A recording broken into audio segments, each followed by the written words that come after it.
Astaghfirullah wa ala alihi wa sahbihi wa mawalah wa la hawla wa la quwata illa billahi wa ba'du.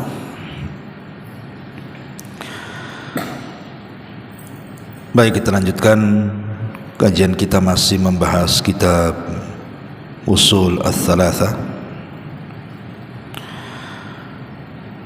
dan kita masuk pada perkataan muallif rahimahullahu ta'ala, i'lam rahimakallah annahu yajibu ala kulli muslimin wa muslimatin ta'allumu hadihi thalathi masail wal amalu bihinna. Al-ula anna Allaha khalaqana wa razaqana wa lam yatrukna hamala bal arsala ilayna rasulan faman ata'ahu dakhalal jannata wa man asahu dakhalan nara. Wa dalilu qauluhu ta'ala inna arsalna ilaykum rasulan syahidan alaykum kama arsalna ila fir'auna rasulah fa asa fir'aunur rasula fa akhadnahu akhdaw wabila. Kata pengarang di sini, i'lam, ketahuilah. Kalimat i'lam selalu terulang-ulang dalam kitab yang dikarang oleh beliau,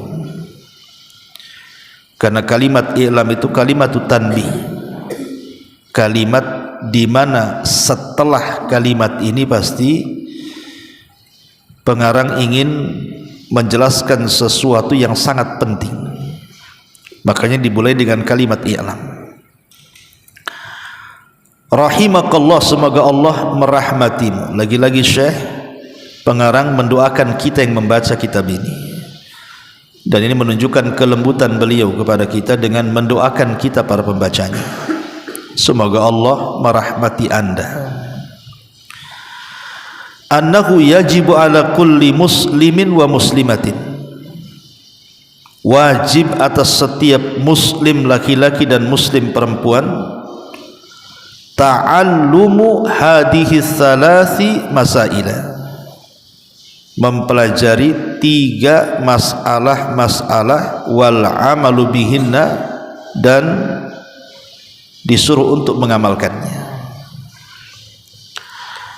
Apa 3 masalah yang seorang muslim wajib untuk mempelajarinya dan mengamalkan dengan 3 masalah ini?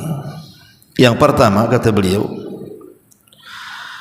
annallaha khalaqana, sesungguhnya Allah lah yang telah menciptakan kita, wa razaqana, dan telah memberikan rizki kepada kita, walam yatrukna hamalah, bahkan Allah tidak meninggalkan kita sia-sia, bal arsala ilaina rasulah, bahkan Allah mengutus kepada kita seorang rasul, faman ata'ahu, siapapun yang mentaatinya, dakhalal jannata, maka dipastikan masuk surga, wa man asahu, barang siapa yang bermaksiat kepadanya, dakhalan nara, dipastikan masuk neraka. Wa dalilu qauluhu ta'ala, dan dalilnya firman Allah azza wa jal, inna arsalna ilaikum rasulah, sesungguhnya kami utus kepada kalian seorang rasul, syahidan alaikum, yang akan menjadi saksi bagi kalian, kama arsalna ila fir'auna rasulah, sebagaimana kami utus kepada Fir'aun ini seorang rasul, Musa alaihi salam. Fa'asa fir'aunur rasulah, tapi Fir'aun pun membangkang atau bermaksiat kepada Musa atau Rasul. Fa'akhadnahu akhdan wabila, maka kami azab Fir'aun dengan azab yang sangat pedih.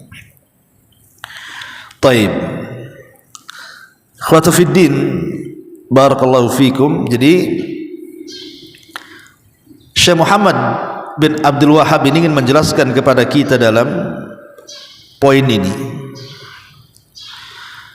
bahwa di antara 1 dari 3 kewajiban kita wajib mempelajari dan mengamalkan adalah dengan meyakini bahwa Allah telah menciptakan kita, memberikan rizki kepada kita dan tidak meninggalkan kita sia-sia. Dengan cara apa? Bahkan Allah utus kepada kita Rasul, dan ini nikmat yang sangat besar dan tidak ada nikmat yang lebih besar dibandingkan diutusnya Rasul. Kenapa? Karena Nabi SAW membawa 3 perkara, dan 3 perkara ini tidak bisa dibandingkan dengan nikmat apapun di dunia. Sebutkan nikmat dunia apa?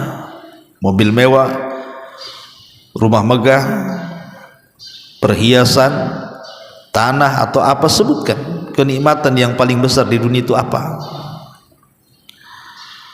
Tidak bisa mengimbangi 3 nikmat yang Rasul sallallahu alaihi wasallam bawa kepada kita, yang Allah anugerahkan kepada kita. Pertama, dia diutus oleh Allah Subhanahu wa taala menjadi makhluk yang paling sempurna. Nabi SAW diutus oleh Allah menjadi makhluk yang paling sempurna dan layak untuk diteladani akhlak-akhlaknya. Dari sini ada tuntunan. Yang kedua, diturunkannya bersama Nabi kita Muhammad sallallahu alaihi wasallam kitab yang merupakan sebaik-baik kitab, Al-Quran. Tidak ada kitab terbaik di dunia kecuali Al-Quran.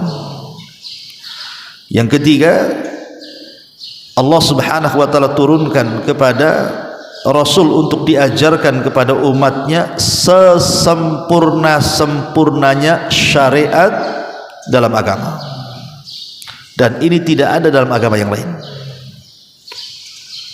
Saya ulangi 3 perkara itu. Pertama, Rasul yang Allah utus kepada kita adalah orang pilihan. Tidak sembarang Allah mengutus Rasul kepada kita, tapi dicarinya makhluk yang paling sempurna, Rasul kita Muhammad sallallahu alaihi wasallam. Bahkan dia akan menjadi pemimpin para nabi, sayyidul anbiya'i wal mursalin. Bukan hanya pemimpin para nabi, semua manusia akan dipimpin Nabi SAW kelak pada hari kiamat. Jadi dia manusia yang sangat sempurna dan bisa ditiru akhlaknya.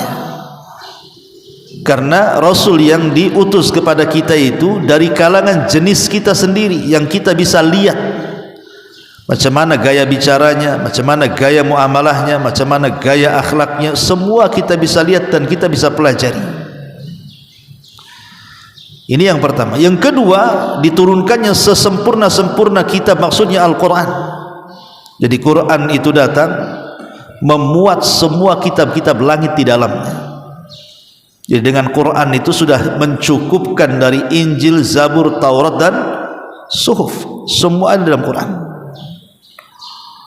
Makanya Quran itu terbagi menjadi 3, sepertiganya bicara tauhid, sepertiganya bicara hukum-hukum ibadah, dan sepertiganya bicara tentang akhlak, yang di dalamnya ada kisah-kisah umat terdahulu. Dan satu-satunya mukjizat yang tidak lekang dimakan zaman dan waktu hanya Quran. Sementara kitab-kitab sebelum Quran itu semua terhapus dengan datangnya Quran. Dari sini kita jangan pernah membandingkan Quran dengan kitab-kitab sebelum Quran, tidak akan banding. Jangan dibanding-bandingkan. Karena ada salah satu tokoh di negeri kita ini membanding-bandingkan pula. Ada orang yang membaca kitab Injil, oh di Quran juga ada, ayatnya sama begini. Dia baca lagi Injil dia, kemudian si ustadz ini pula ngomong begitu, oh dalam Quran juga ada yang sama. Gak bisa dibandingkan Quran dengan Injil. Cemana mau disetarakan? Quran itu jauh lebih mulia, jauh lebih mulia dibandingkan kitab-kitab yang lainnya selain Quran. Karena Quran itu menghapus semua ajaran-ajaran sebelumnya. Jadi tidak bisa dibandingkan, apalagi disetarakan, itu tidak mungkin. Karena konsekuensinya kalau disetarakan nantinya seolah-olah semua agama itu sama. Karena isi kitabnya sama, berarti semua agama sama. Ini bahaya. Kalau sudah mengatakan semua agama sama, ini masuk kepada ajaran liberal. Dan kita katakan tidak sama. Agama yang mengatakan Isa anak Tuhan dengan agama yang mengatakan Isa itu nabi, beda, barat timur, mungkin ketemu langit dengan sumur, ya. Jadi Quran itu adalah kitab yang tidak ada bandingannya. Kemudian yang ketiga, Allah berikan kepada kita sesempurna-sempurna syariat yang tidak ada dalam agama yang lainnya. Ketika Salmanul Farisi radhiyallahu anhu ditanya oleh orang Yahudi di zaman itu, "Ya Salman, saya mendengar nabimu, maksudnya sahibmu, Nabi kita Muhammad SAW itu, yu'allimu kulla syai'in hatta al-khira'ah, mengajarkan segala sesuatunya sampai kepada urusan jamban. Apa betul itu, hai Salman?" Dengan bangganya Salman berdiri dan mengatakan, "Ajal, ya, yu'allimuna nabiyuna kulla syai'in hatta al-khira'ah." Ya, tentu saja Nabi kami mengajarkan sesuatu, segala sesuatunya sampai kepada urusan toilet, urusan jamban, semua diajarkan. Bagaimana cara masuk, bagaimana di dalamnya, bagaimana cara keluarnya, apa yang dibaca, semua diajarkan. Dan ini tidak ada dalam ajaran agama yang lain. Jadi nikmat yang Allah berikan kepada kita adalah lewat seorang Rasul ini disampaikan syariat yang paling sempurna. Inilah 3 nikmat yang Allah anugerahkan kepada kita. Tidak ada yang membandingi 3 nikmat ini. Diutusnya manusia yang paling sempurna, diutusnya kitab yang paling sempurna, diutusnya syariat yang paling sempurna. Makanya di sini pengarang mengatakan, "Annallaha khalaqana", sesungguhnya Allah telah menciptakan kita, wa razaqana, dan telah memberikan rizki kepada kita. Di sini menunjukkan apa? Tauhid rububiyah. Walam yatrukna hamala, dan tidak meninggalkan kita sia-sia. Ketika Allah Subhanahu wa taala mengatakan, "Wa ma khalaqtul jinna wal insa illa liya'budun", tidaklah kami ciptakan jin dan manusia kecuali untuk beribadah. Apa Allah Subhanahu wa taala biarkan mereka begitu saja? Tidak tahu cara ibadahnya macam mana? Tidak, bahkan diutus Rasul mengajarkan macam mana cara beribadahnya. Karena tugas Nabi sallallahu alaihi wasallam itu yang paling penting adalah 2 perkara. Diutusnya Nabi kepada kita itu yang paling penting 2 perkara. Yang pertama, dia diutus untuk mengenalkan siapa Rabb kita, siapa Tuhan kita. Yang kedua, dia diutus juga bagaimana cara menyembah Rabb kita.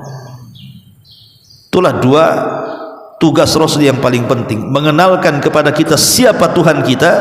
Yang kedua, mengenalkan kepada kita bagaimana pula cara menyembahnya. Dan ini sebuah fitrah yang Allah anugerahkan kepada kita, bahwa Islam itu agama yang lurus dengan fitrah. Apa maksudnya? Setiap bayi yang dilahirkan itu terlahir fitrah. Kullu maulud yuladu 'alal fitrah.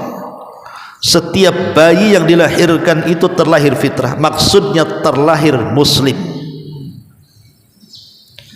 Karena Rasul mengatakan, fa abawahu yuhawidanihi au yunassiranihi au yumajjisani. Bapaknya, orang tuanya yang menjadikan dia Yahudi, menjadikan dia Nasrani, menjadikan dia Majusi. Titik sampai di sini hadisnya. Dan tidak dikatakan orang tuanya yang menjadikan dia Muslim, karena memang sudah Muslim ketika lahir.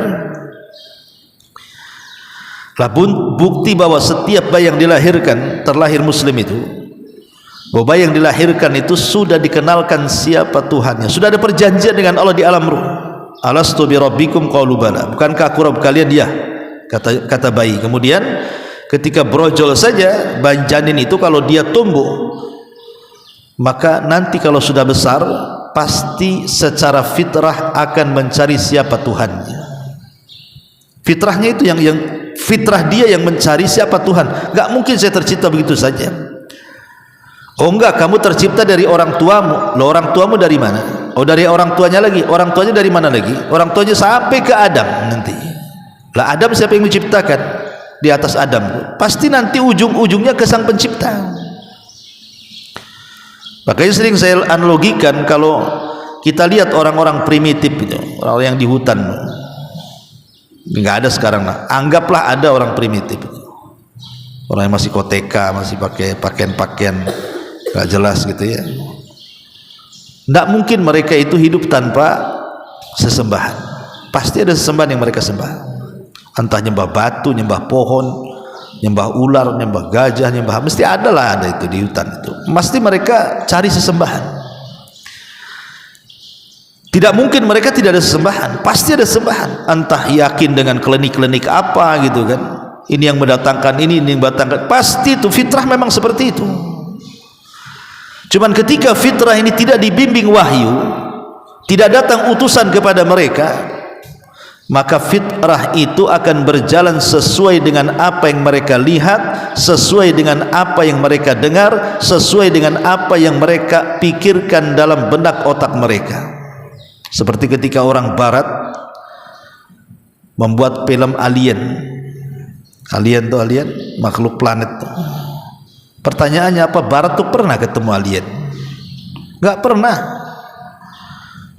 Ya mungkin mereka pernah ke planet sana sini kan, yang bisa dinaiki dengan pesawat. Tapi apakah mereka melihat alien? Kenalan dengan alien, hidup bersama? Enggak, itu cerita karya mereka saja. Jadi kalau ada makhluk di langit semacam manusia, mungkin bentuknya kayak begini. Akhirnya dibentuklah sesuai imajinasi mereka. Bahwa alien itu identik kepalanya besar, kemudian telinganya panjang, dan begitu seterusnya. Boleh jadi kan? Mereka lo melihat aja nih, tidak. Itulah orang yang tidak pernah mendapatkan pengetahuan menggambarkan sesuatu, pasti akan ikut imajinasi. Lah orang-orang primitif dalam hutan itu, maka kalau seandainya fitrah bahwa tidak ada atau mustahil di alam semesta tidak ada pencipta, tidak ada pemberi rizki dan begitu seterusnya, pasti ada fitrah itu. Cuman ketika tidak membimbing, akhirnya menjadikan Tuhan sesembahannya itu sesuai dengan yang mereka imajinasikan. Oh jangan-jangan Tuhan saya batu, akhirnya nyembah batu. Oh jangan-jangan Tuhan saya pohon, akhirnya disembah pohon. Oh jangan-jangan Tuhan saya akar, akhirnya nyembah akar. Oh enggak, Tuhan itu ular sendok, jadilah ular sendok Tuhan. Oh enggak, Tuhan saya sapi, jadilah Tuhan dia sapi. Kan begitu. Imajinasi kan macam-macam lah bayangan-bayangan orang itu. Tapi Islam kan alhamdulillah, kita tidak hidup di zaman primitif. Islam utus Rasul kepada kita, bahwa kita tidak boleh menetapkan Tuhan dengan imajinasi kita, tapi harus menetapkan Tuhan dengan orang yang kenal Tuhan. Siapa orang yang kenal Tuhan? Utusannya. Karena Allah menghabarkan siapa dirinya kepada utusannya, dan utusannya menghabarkan kepada umatnya untuk mengenalkan Tuhan sebagaimana ia diperkenalkan Tuhan.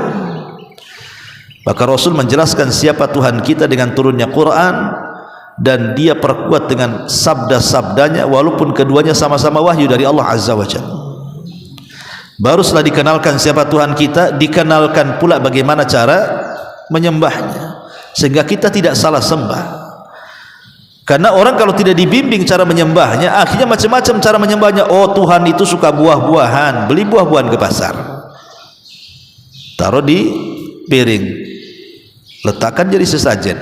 Saya sudah nyembah Tuhan katanya, karena Tuhan suka jeruk, saya kasih jeruk ya. Yang lain mengatakan tidak, Tuhan itu bukan begitu cara menyembahnya, ambil lidi bakar, itulah cara menyembahnya. Yang lain mengatakan enggak gitu cara menyembahnya. Akhirnya macam-macam cara menyembahnya. Kenapa? Karena tidak ada bimbingan wahyu. Pertama sudah salah menetapkan siapa Tuhannya, yang kedua salah pula cara menyembahnya. Itulah kalau tidak dibimbing wahyu. Tapi dengan diutusnya Rasul kepada kita, alhamdulillah umat Islam ini kenal siapa Tuhannya dan bagaimana cara penyembahnya. Makanya bal arsala ilaina rasulan, bahkan Allah utus kepada kita Rasul. Apa konsekuensinya? Faman ata'ahu dakhalal jannah. Siapapun yang mentaati Rasul tersebut dipastikan masuk surga. Wa man asahu dakhalan nar, dan siapa yang bermaksiat kepada Rasul tersebut dipastikan masuk neraka. Dalam sebuah hadis yang sahih Nabi mengatakan, kullu ummati yadkhulunal jannah, setiap umatku dipastikan masuk surga, illa man aba, kecuali orang yang enggan masuk surga. Sahabat mengatakan, wa man ya'ba ya Rasulullah, siapa yang enggan masuk surga itu hai Rasul? Maka Rasul mengatakan, man ata'ani dakhalal jannah, siapa yang taat kepada aku dipastikan dia masuk surga. Wa man asani faqad aba, siapa yang bermaksiat kepada aku enggak akan dia akan masuk surga. Itulah orang yang enggan masuk surga. Kemudian Allah mencontohkan sebuah firman yang mu'alif cantumkan di sini, inna arsalna ilaikum rasula, sesungguhnya kami utus kepada kalian seorang rasul. Apa tugasnya? Syahidan alaikum, rasul ini akan menjadi saksi bagi kalian. Dalam surah An-Nisa Allah mengatakan, fa kaifa idza ji'na min kulli ummatin bisyahid wa ji'na bika ala haula'i syahida. Bagaimana kalau seandainya kami datangkan pada tiap-tiap umat sebelum Islam, didatangkan saksi dari umat Islam. Jadi nanti pada hari kiamat Nuh dan umatnya akan dipanggil. Kemudian Allah mengatakan, ya Nuh, sudahkah kau sampaikan risalahku kepada umatmu? Kata Nuh, sudah ya Rabb. Kemudian Allah mengatakan kepada umatnya, benar apa yang dikatakan Nuh, bahwa Nuh sudah menyampaikan risalah kepada kalian. Umatnya mengatakan, kadzaba Nuh ya Rabb, Nuh berdusta wahai Rabb, dia tidak pernah menyampaikan risalahmu kepada kami. Maka Allah mengatakan, ya Nuh, lihat umatmu mengingkari bahwa engkau menyampaikan risalah kepada mereka. Kata Nuh, tapi saya memiliki saksi ya Rabb, di mana saksi itu akan menunjukkan bahwa kami, kata Nuh, telah menyampaikan risalahmu kepada mereka. Kemudian Allah mengatakan, bagaimana engkau mendatangkan saksi? Maka Nuh tiba-tiba menunjuk kita, umat Nabi SAW, dan mengatakan mereka itulah saksinya. Akhirnya Allah Subhanahu wa taala berfirman kepada umat Rasul dan mengatakan, betul kalian ingin jadi saksi atas kesaksian Nuh bahwa dia sudah menyampaikan risalahku kepada umatnya. Maka semua umat Islam mengatakan, ya, dia telah menyampaikan risalah kepada umatnya. Allah mengatakan, bagaimana kalian bisa mengatakan seperti itu? Bukankah kalian tidak hidup di zaman Nabi Nuh? Namanya saksi terus melihat. Lah kalian tidak hidup di zaman Nabi Nuh, kenapa kemudian membenarkan Nuh menyampaikan risalahnya? Maka umat Rasul akan mengatakan, yang mengatakan Nuh menyampaikan risalah itu bukan kami, tapi engkau ya Rabb. Kemudian dibaca surah Nuh, bagaimana Nuh sudah menyampaikan risalah atas kabar dari Allah. Maka Allah mengatakan kepada Nuh, shadaqta ya Nuh, engkau benar. Ini kedudukan kita menjadi saksi kepada umat sebelum kita. Tapi ingat, Rasul akan menjadi saksi bagi kita. Kita menjadi saksi kepada umat sebelum kita, Rasul akan menjadi saksi bagi kita. Fa kaifa idza ji'na min kulli ummatin bisyahid, bagaimana kalau kami datangkan tiap-tiap umat itu, engkau akan jadi saksi mereka. Tapi ingat, wajibna bika ala haula'i syahida, tapi engkau wahai Muhammad akan menjadi saksi bagi umatmu. Sebagaimana di sini Allah mengatakan, inna arsalna ilaikum rasulan syahidan alaikum, sungguhnya kami utus Rasul kepada kalian dan dia akan menjadi saksi bagi kalian. Kapan?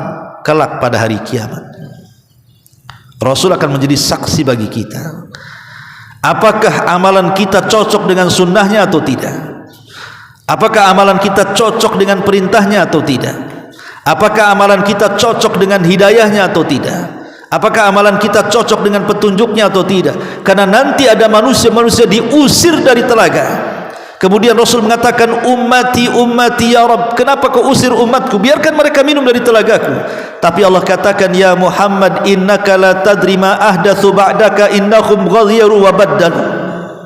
Muhammad, kau tidak tahu apa yang terjadi dengan umat sepeninggalmu. Mereka sudah merubah-rubah petunjukmu, mereka sudah merubah-rubah sunnahmu. Biarkan mereka terusir. Rasul akan jadi saksi bagi umatnya kelak pada hari kiamat. Siapa yang ketika di dunia benar-benar mencintai Rasul, taat kepada Rasul, dengan orang yang hanya sekedar pengklaiman cinta kepada Rasul padahal dia paling benci dengan sunnah Rasul dengan banyak melakukan bid'ah dan penyimpangan. Maka di sini Allah mengatakan syahidan alaikum. Kemudian Allah mengatakan kama arsalna ila fir'auna rasulah, sebagaimana kami telah utus kepada Fir'aun itu Musa rasul. Tapi apa yang terjadi? Fa'asa fir'aunur rasulah, tapi si Fir'aun ini bermaksiat kepada ajakan Musa. Fa'akhadnahu akhdan wabila, maka kami adab dengan adab yang sangat pedih. Seolah-olah Allah ingin katakan kepada kita, jangan seperti Fir'aun yang bermaksiat kepada Musa. Jangan seperti Fir'aun yang bermaksiat kepada Musa. Kita tidak boleh maksiat kepada Rasul, karena konsekuensinya kalau kita sampai bermaksiat kepada Rasul, Allah masukkan kita ke neraka. Faman ata'ani dakhalal jannah wa man asani faqad aba. Siapa yang bermaksiat kepadaku masuk neraka kau, siapa yang taat kepadaku silahkan masuk ke dalam surga. Inilah yang pertama, kita diingatkan dengan nikmat diutusnya sesempurna-sempurna Rasul, bahkan Sayyidul Anbiya wal Mursalin, kemudian sesempurna-sempurnanya kitab yang Allah turunkan dari langit untuk kita, dan sesempurna-sempurnanya syariat yang membimbing kita, sehingga Allah Subhanahu wa taala memberikan syariat terbaik. Apa yang bisa menjadikan kita baik, apa yang menjadikan kita buruk, apa yang menjadikan kita masuk surga, apa yang menjadikan kita jauh dari neraka, dan begitu seterusnya, semua sudah dijelaskan dalam syariat yang sangat mulia dan sempurna. Al-yauma akmaltu lakum dinakum wa atmamtu alaikum ni'mati wa raditu lakumul Islam madina. Pada hari ini kusempurnakan kepada kalian agamaku, kusempurnakan nikmatku untuk kalian, dan kuridhoi Islam sebagai agama kalian. Sampai di sini saja. Subhanaka bihamdika asyhadu an la ilaha illa anta astaghfiruka wa atubu ilaik. Allahu taala alam. Assalamualaikum warahmatullahi wabarakatuh.